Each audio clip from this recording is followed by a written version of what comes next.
It's talk time now, and it is no longer news that the Nigerian economy is in a recession. It is also not surprising that the federal government's economic management team was aware that recession was on the way. Absolutely, Mike. And now, the International Monetary Fund, IMF, recently projected a contraction of 1.8% for the last quarter of 2016. Yet, the federal government, on its part, is not contesting the IMF position and still hopes that the economy would show recovery before the year runs out. But Nigerians are asking questions. They want to know what is delaying the full implementation of the 2016 budget. Let's take this report. The federal cabinet turned its attention this week to failing highways, learning that liabilities inherited from the previous government were causing constraints in the repair, rehabilitation, and construction of roads. The liabilities inherited include payments owed to contractors and obligations to complete road contracts in the region of 1.5 trillion naira. With an appropriation of about 265 billion naira for works in the 2016 budget, there is need to give priority to certain roads if some of these liabilities are to be offset. These roads did not go bad yesterday. They deteriorated progressively over years.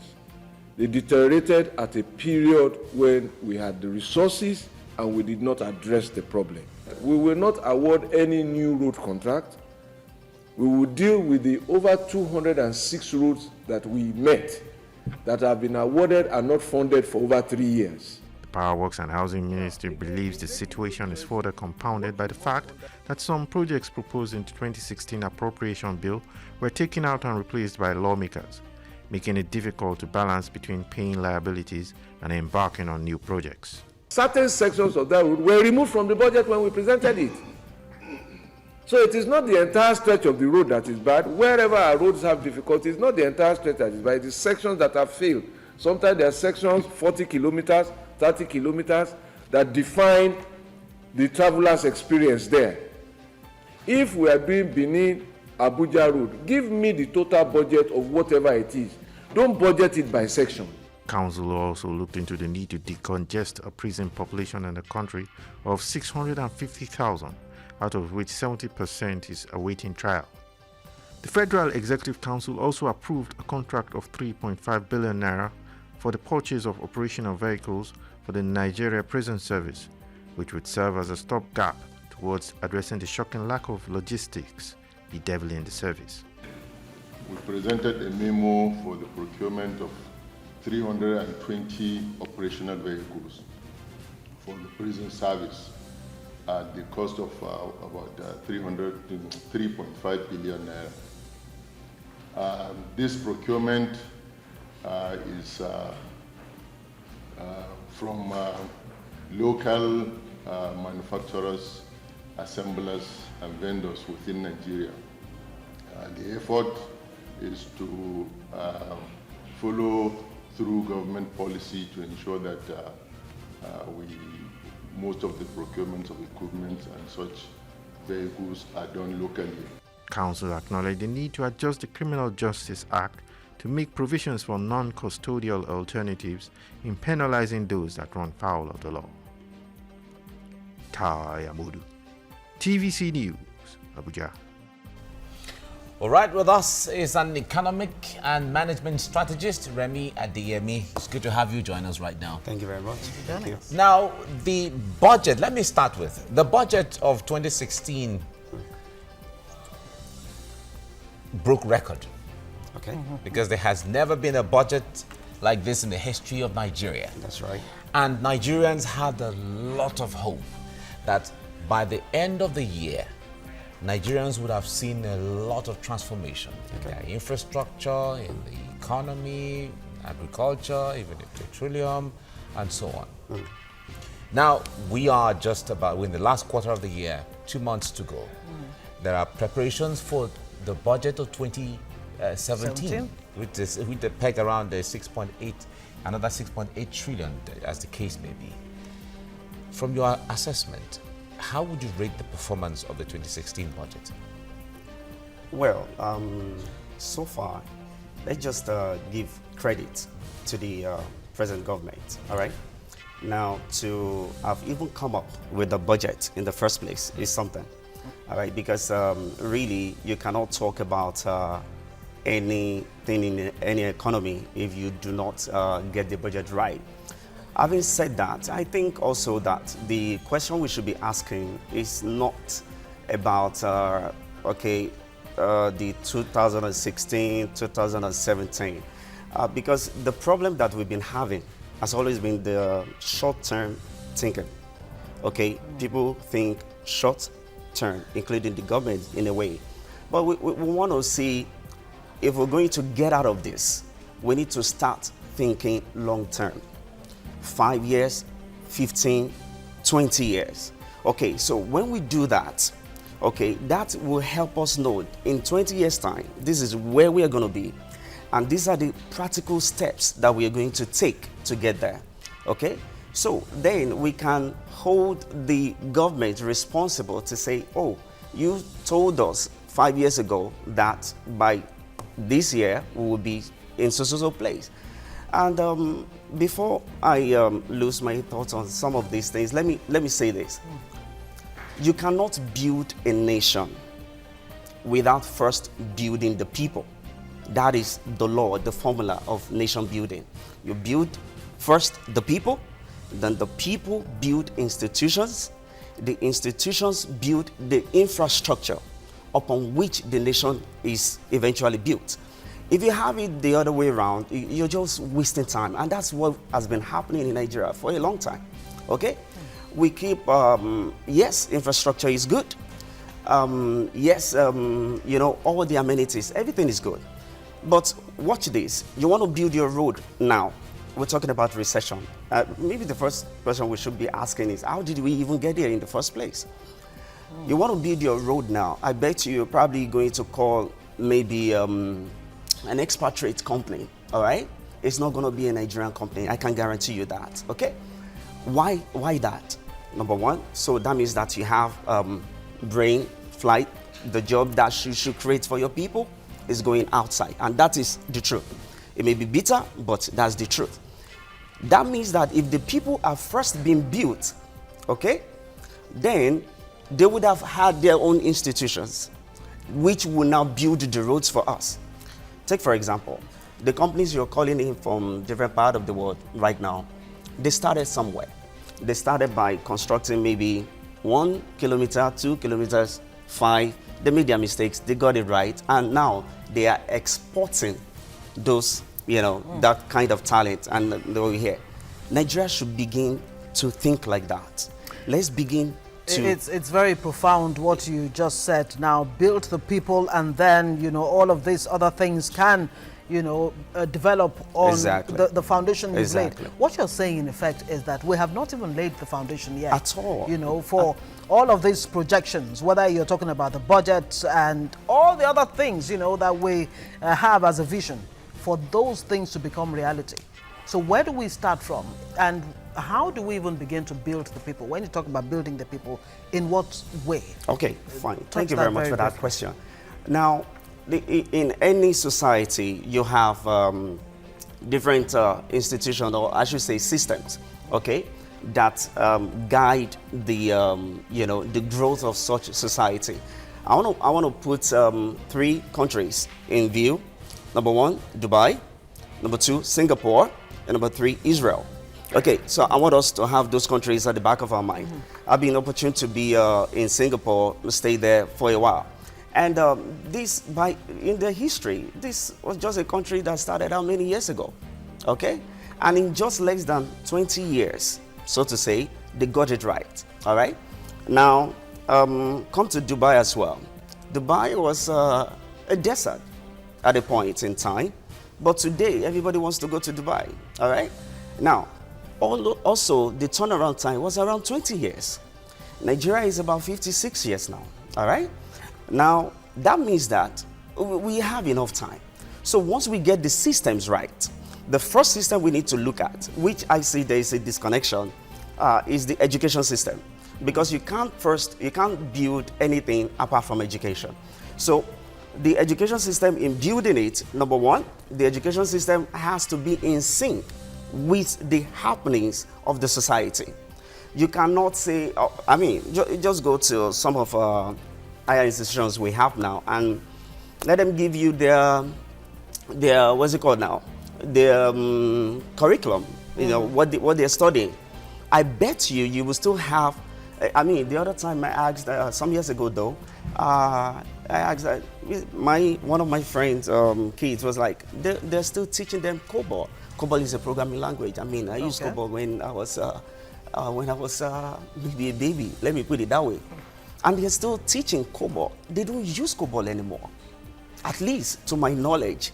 Okay, so there's a disconnect with what we're teaching. Maybe they're revamping it right now. So with what we are teaching in our classroom and what is happening in the real world. In the real world. Okay. So because of that disconnect, I tell you what, because of that disconnect, when our graduates come out, okay, they are prepared to dance, let's say, salsa. And here you are, they are beating Yoruba stuff. But you're not prepared to dance that kind of bata, for example. God bless you. But you went to school, you practice your salsa, and hey, they give you this stage, dance. You can't dance. That's exactly what is going on. All right, but let me narrow it down a little.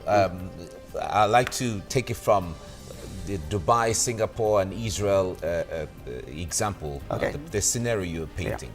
Now, if you go to Dubai, if we look at the foundations of Dubai, there was a strong man who was responsible for putting ideas together, galvanizing everyone together, bringing all the resources, attracting this, attracting that. If we had Singapore, it was the same thing. There was a strong man who was responsible for putting all of these things together. Okay. If we bring it back to Nigeria, do we have such a strong person? Do we have that kind of a strong man? And even if there is, our terrain, with the way we are considering our religion, ethnicity, and all of that, is it fertile for that kind of a strong man to galvanize together in the building of the Nigerian dream? Because I like to take it from where Ngozi was asking a question earlier on, the Nigerian and I like dream. That. Yes. Yeah. Fantastic question. And I tell you what, you see, the political system, even though I'm not so much, you know, an expert on that, but at least I can say something about it because I'm here. The political system affects every one of us, all right? Now, we do have people that can take on this nation, but the system that we have, does it accommodate them? Okay? Would they not have been edged out during their primaries? Okay? So maybe when we revamp the political system, we can have such as you have mentioned. And I was actually going to get into that because you cannot have a strong structure without having strong leadership. Okay, so that still boils down to leadership. Now, so let's take for example when Dubai, the prince was going to start his campaign. The first thing was to sell it to his people. Even if our present, you know, structure would just send me an 8-year, so to say, vision. Let me know that, okay, in your 8 year, this is what is going to happen, and maintain it and see through. But I have not really seen that, okay? So he sold this vision and he came up with what we call inclusive economic system. In other words, let's say for example, you want to travel now. I bet you, wherever you want to go to, the Emirates airline will be the cheapest. And you're wondering why. Because the Emirates airline is not set up to be a profit-making engine. It is an inclusive system because when Dubai got it right that, look, we have oil, the oil is going to finish in so. Let us build tourism, the position, which is one of the things I want to talk about. Positioning. The position for tourism, real estate. All right? And what else? They even have health tourism. Health tourism. God bless you. Now, because of that, then I'll say, okay, we can't just build all this and people won't come. So what do we do? Now, they failed the wall.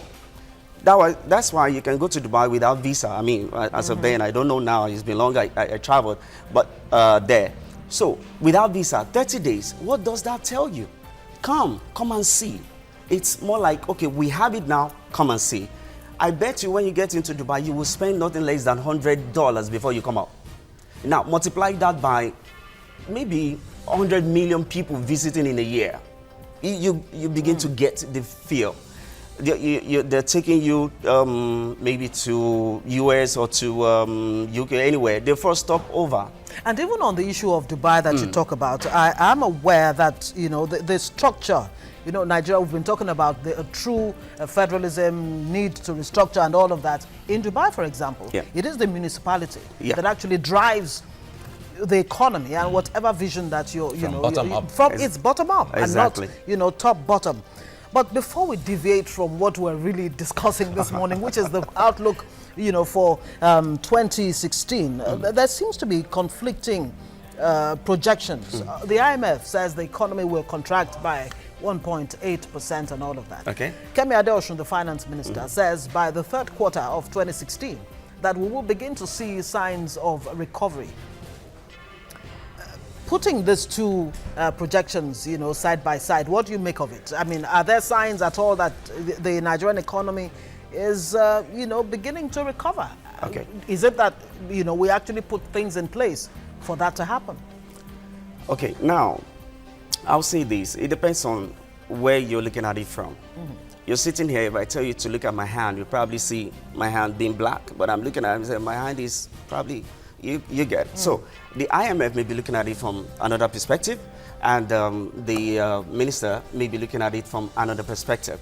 Okay, so, but they can be both right, you know, in some extent.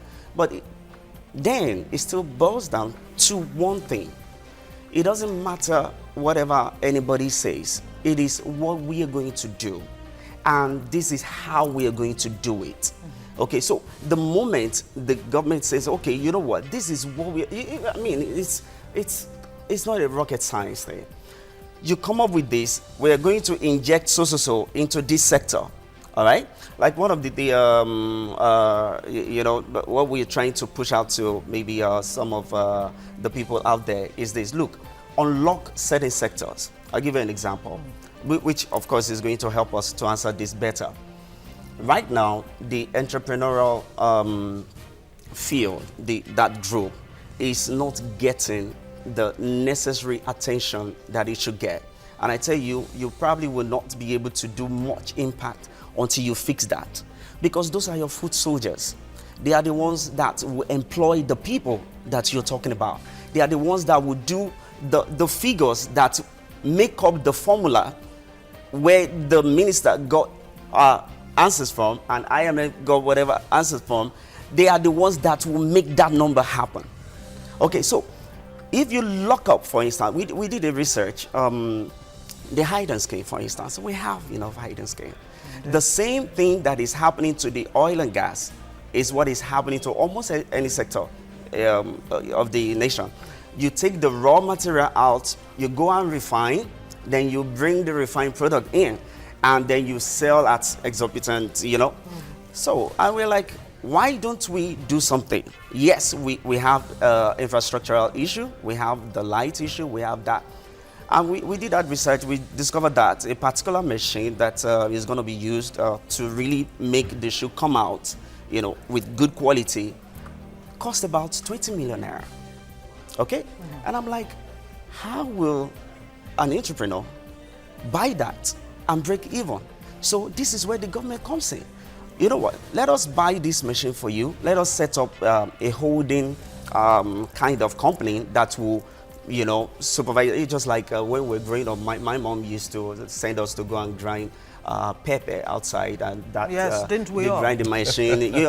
you know, she didn't have to own that, but everybody else can come. So it's a model. Okay, you own it. Everybody else that needs it, 5 naira, 10 naira. This is a company on itself. And I grind my pepper, I go home, I cook, and I probably sell to other people. This person is making money, this person is making money. So the economy begins to, you know, grow and spread on like that. So if they take all the albatross in different sector, in the hidden scheme, in the fashion industry, in the all those industry. Instead of doling out handouts, you say you take this amount, and I feel so. Yes, the 700 billion or so that government has pumped into the economy so far. Okay. How much difference would this make? Exactly. So, but the question we need to ask ourselves will be which direction, where is the money pumped into? That is what is going to determine the level of impact and the difference that we're looking for. Okay, and they should be able to tell us that, oh, you put this in by so period, you should begin to see the effect.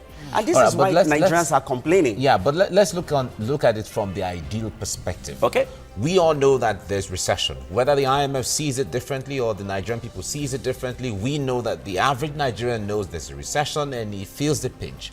If that amount of money is being pumped in, what would you advise specifically that the money should be pumped into to stimulate the economy? Thank you. I will unfreeze the different sector that I just mentioned now. I will look at the hidden skin industry. There are a lot of Nigerians that are making shoes right now, but they cannot sell those shoes abroad. They probably will sell to you and I. Okay, but we need to begin to look away from the Nigerian market as the only market. All right. There are a lot of brands, international brands in Nigeria, for instance. What are they doing here? They've left the shores of their country and they are here. You see, the market is here. The world is their market. We need to start saying that the world is our market. So if we unfreeze these different areas, allow the entrepreneurs to come in, you have automatically reduced their cost of that machine, and you've automatically reduced the cost of production. You've reduced the time of rolling out the product. And before you know it, the product comes out, they can sell to the international market. And again, also, there was a guy that... Well, can we even begin to talk about selling to the international market? Nigeria is a big market. On its own. 170 million Exactly. people. There's enough market here, for the entrepreneur to hone his skills in terms of the quality that he turns out, from time to time, in such a way that by the time he's really ready to take it beyond the borders, that it will be acceptable. Isn't that where the challenge really is? That the standards are just not fine. there. Fantastic. That's another question. I mean, it's something that somebody raised some time ago. But then this was the same thing they said about Taiwan then. I mean, when we were made in they say it was made in Taiwan, and you probably would just throw it away. But today, you dare not say that. You dare not say made in Taiwan is inferior, or made in Japan, or made in China is no. Okay, why? Because they've been able to, there's a principle, and the principle is keep serving the water, it will soon turn to wine. All right? Keep serving it, it will soon turn to wine. Because if you don't serve it, I mean, there's a particular company like that started here. When they came out, their product was, I wouldn't even use it. But today, you'll be proud to have them, Their water has been turned into wine. Exactly. So we need to give our people, yes, that opportunity, but we don't need to limit it that it's only the Nigerian market, because whatever recession is, you want to buy the shoe from him, the recession is affecting you as well. Okay, so now let's look at where... Let me bring in Fola Dile here to give us a perspective of the reaction on social media. Fola, good morning. Morning, Mike. Fola, good morning, Ngozi. Good morning, Remy. Morning. Wow, talking about the Nigerian economy in these times can be quite depressing. And from what it seems online, Nigerians, aren't pleased, and some have even said they've never seen it this bad, and they're really hoping things look up in the final quarter of the year, which we're already hit. All right, let's get into some of the tweets. First one from @Tejiri_. She says, 2016, the worst year in Nigerian economy. At Osonduota, 2014, Nigerian economy is first in Africa. 2016, South Africa has taken over. Princess says, Buhari promised to pump $350 billion into Nigerian economy when 2016 budget was passed. I have not seen the money. Did his ATM spoil or inconclusive? Al Kazim says, Nigerian economy has never affected me until this year, 2016. Baba, do something. Oh. And the last one here from Mr. Francis, he says, don't spoil my day with Nigerian economy. We will be heading towards depression by January 2017. Wow. Ah, Remy. Remember earlier this year, they said, okay, you know what, these things are temporary. In fact, the finance minister said, recession is just a word, and by the final quarter of the year, things will look up. Well, we're in the final quarter by calculations, and, well, is there any hope? Yes. How can you assure these people that? You know, there's what we call delay in system.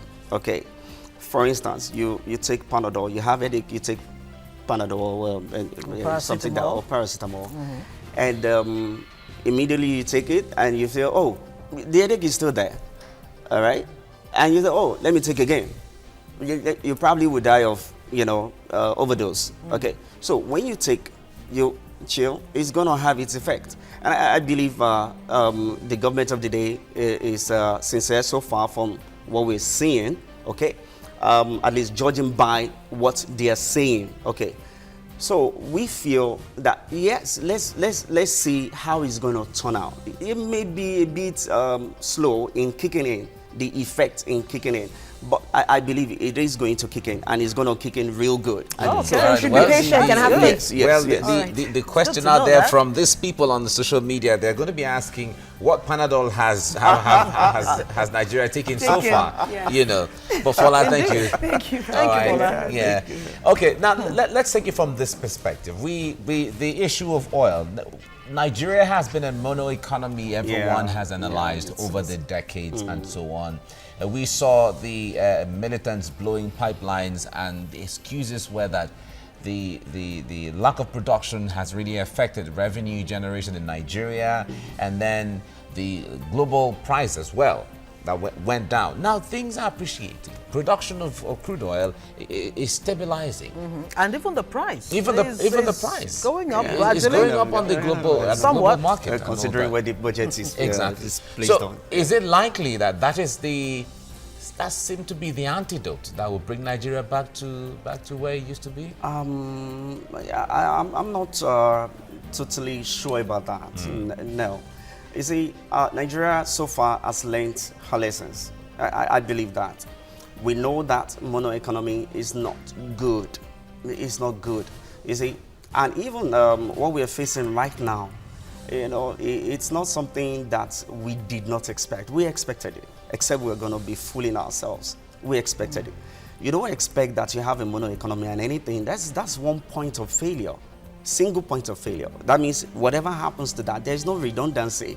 There is no redundant economy. That's okay. If this fails, we have a backup that we can count on. You don't have that. So to say that if the price of oil and stuff begin to pick up, that we should have, yes, we should. But what we should do is keep on with our diversification agenda.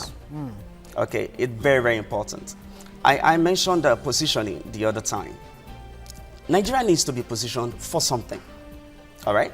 Every country that has made it so far has been positioned for something. Just name it and you will hear their positioning. So, but if you mention Nigeria, what's the positioning? Well, right, because the oil is going to finish. Either you like it or not. It's because it's not a renewable thing. It's going to be depleted. So what we should do to begin to experience, upsurge will be, let us take whatever, number one, we need to be prudent, okay? Then let's take this, addition, I would say, and start diversifying. Let's just pretend that it's not happening and take that excess that we have and start using it. Already we have, it's going to take time. It's just like somebody in the hospital and the doctor is telling you, hey, just cool down, it's going to get better. It's a good thing you say that, because I'm just thinking in my head, what about the placebo effect? Where, for example, when you hear the finance minister, giving us hope, the CBN governor giving us hope and all of that. Minister of Budget giving us hope. Minister of Budget giving us hope. Okay. Don't you think that in itself, you know, will put us in a good place psychologically, so that we have confidence, you know, consumer confidence and all of that. The more we spend, the more money, you know, and all of that. Should we even begin to think about that instead of, you know, continuing to tell us that, you know, we are in a recession?